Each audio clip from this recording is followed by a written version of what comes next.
As we set up our landscape, we want to break it into foreground, middle ground, background. Our foreground is in the front, and we're going to have it maybe take up halfway to a slightly more than halfway. I'm going to be drawing dark with my pencil so that you all can see it, but always know you should be drawing lightly with pencil so that you may be able to erase it.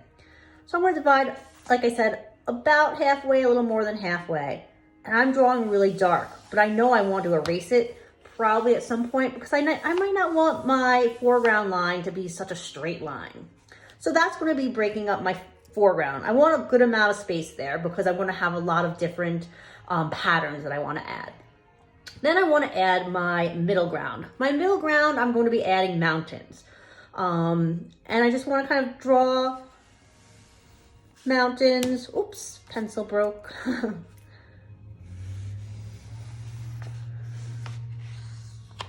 Okay, there's my middle ground.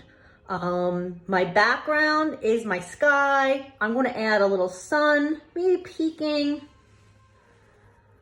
behind the mountains. You can add clouds. What I'm going to do instead of adding clouds, I'm going to add sun rays kind of bursting from the sun. And what that allows me to do is because I love drawing pattern, I will be able to, look, it's going behind the mountain. Remember overlapping from last project?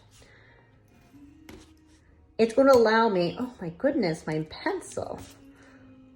Going to allow me to create more pattern. Okay, so see how I have those bursts? Each one of these shapes, I can include a different pattern or maybe repeat the same pattern. That could be interesting. It might get a little busy if I keep doing different patterns. So now I've got my foreground, my middle ground, my background. Remember, you don't have to copy me. You can add clouds, you can add less mountains, more mountains, but just keep in mind, I want a foreground, a middle ground, a background. Now my foreground, as you know, I want to separate into at least 6 sections. They can be hills or whatever you want to call them. So I'll maybe make my first hill like that. My second,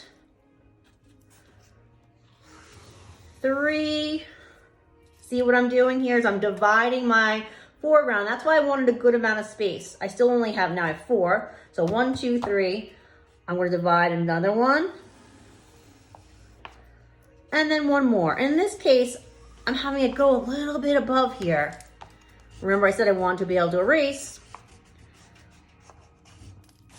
And maybe I'll leave that one flat. Maybe that could even be considered like a lake in the background. So let's count. I've got 1, 2, 3, 4, 5, 6. I want to have 6 sections in my foreground. Now, after you have this all broken up, you can think about adding other elements to make it more interesting and make it your own. You can add, say, some bushes. And think about maybe you can have more than one, kind of overlapping again. You can add rocks. You can add a tree. Again,